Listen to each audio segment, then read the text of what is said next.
How's it going, fellas? Welcome back to another market recap video. I didn't take a trade today.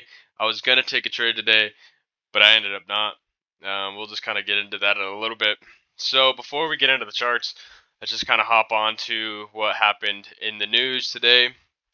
So we had Empire State Manufacturing Index at 6:30 this morning.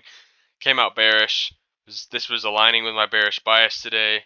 And then we also had Powell speaking today, so I knew if I wanted to take a trade, I kind of wanted to be in and out. I didn't want to be in a trade after he was speaking, or I didn't want to be in a trade before he was speaking, because I knew the market was just gonna get a whole bunch of fucked. All right. So on the daily time frame, let's hop onto the charts. Daily time frame, we're bearish.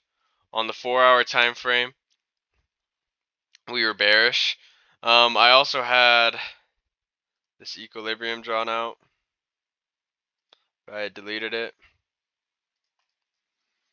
So I've seen that, hey, we came in after making these lows here, tapped back into equilibrium during London session.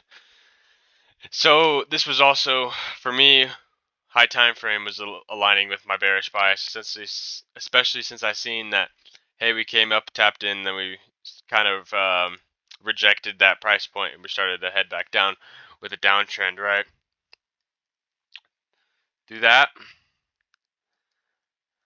When market was about to open, I drew out 15-minute equilibrium here, right? Because the reason I didn't use 30-minute is just because at this point, maybe I did use a 30-minute. Who the fuck knows? Either way, it's the same fucking shit because price is fractal, right?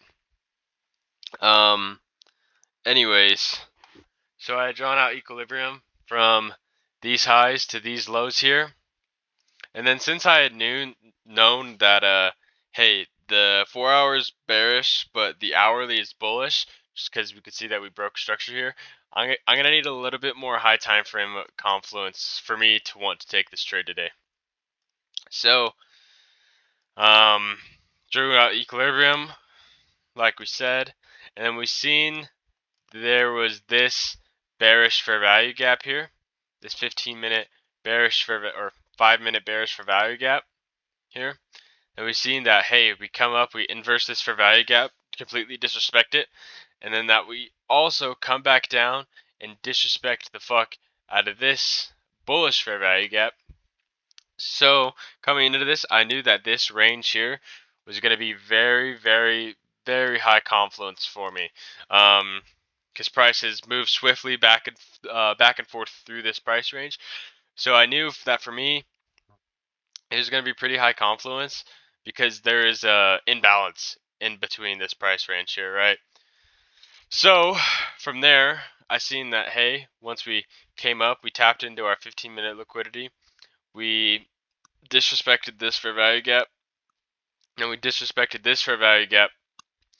For me, I was just waiting for something, kind of like what happened on this candle here. Come up, tap back into our fair value gap, and then I was going to take a trade off of this.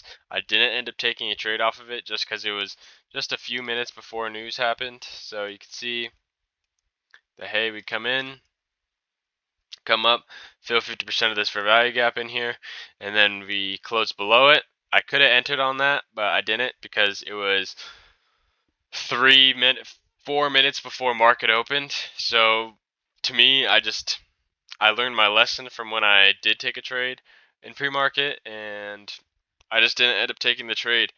But, ended up going the way that I predicted. I would have had, hypothetically, I did take this trade today. I would have had take profits here. I would have had take profits here.